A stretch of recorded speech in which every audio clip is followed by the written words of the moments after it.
Assalaamu calaykum waraxmatullaahi wabarakaatu. Walaalayaal kusoo dhawaada STY channel. Maanta waxaan sameyneynaa waffle kaasoo maasha Allah homemade oo gurigan ku sameeyay oo easy maasha Allah macaan badan. Marka waxaan u baahanahay burkaas waa plain flour plain flour weeyaan oo khamiirka lahayn, sokor yar. Marka waxaa meeshaas yaala kale butter waa butterka oo salted butter waaye. vanilla aan ku dari doonaa insha Allah. Vanillaha oo kafeega lagu darsado qoyan, 2 xabo oo ukun ah, iyo waxaan kale u baahanaa koob caano ah. Burka marka maxay ahayd hadda wixii dhan ku darsanaa. Burka meesha igu jira marka waa 2 koob. 2 koob bur waaye. Qof walba intuu sokorta jecel yahay ku darsan kara, u badsan kara, laakiin sokorta badan kaliya aniga ma rabin, soo xawaa yar asaga darsaday. Qaadadaas yariista ah vanilla isticmaala oo aad u yarta 1 bar.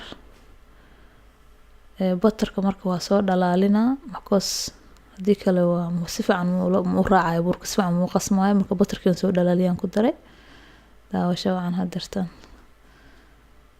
aad markaas oo qas maasha Allah yisiyo. waa quraac yar oo fudud oo maasha Allah ama casiriyo waxa harta laga dhigi karaa. Caruurtu way jecel yihiin maasha Allah, aad u fududahay, waa macaan yahay. Marka maasha Allah xoogaa yar oo waxyar inaga adkaado malcaan yar aan ku daray. waa kaas waa diyaar. Marka inuu ka jilco saaid ma la rabo, adiga canjeelada oo kale camal. Marka maasha Allah ama la qof walba soo yaqaano inay jilcdo ma la rabo, inuu adag yahay ma la rabo. maasha Allah birta waffle-ka marka birtaana ay diyaarsan, saliid yar marmarina suusu ugu dhagin. marka maasha Allah birta ku shubay ayada isdaminayso markii uu bislaado. marka qaadada waxaan isticmaalaa waa qaado 1 qaado buuxdo ama koob qof walba soo jecel yahay.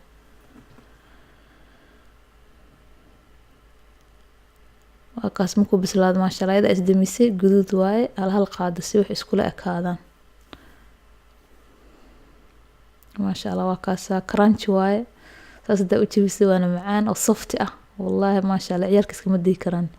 nice dadka weyn oo jecel yihiin, laakiin caruurta aad uga helaan maasha Allah badana.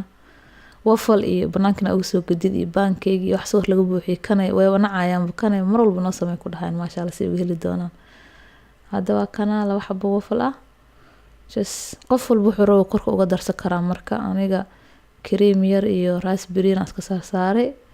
maxay ahayd sauce yar ku daray. qof walba inta rabo maasha Allah mahadsantiin walaalayaal. Thank you very much. Subscribe and like and share. sauce-kii hadda waxa siran korka uga daray. aad u mahadsantiin. jazakallahu khayr.